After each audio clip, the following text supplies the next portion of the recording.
Wacce uwa ce gare ka kai ma, har da ka kyale a bata mata.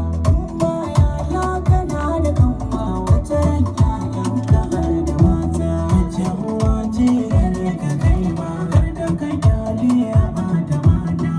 Ba yaya kana da kanwa, wata ran yayanka har da mata.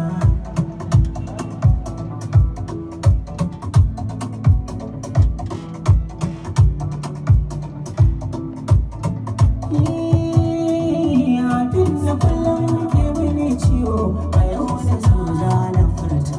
Tabbas dai mata tana da rauni, misalin tallafinta. Mace da kullum ake wata ne ana kashe rayuwarta. Alhasirin me haƙƙin su mata.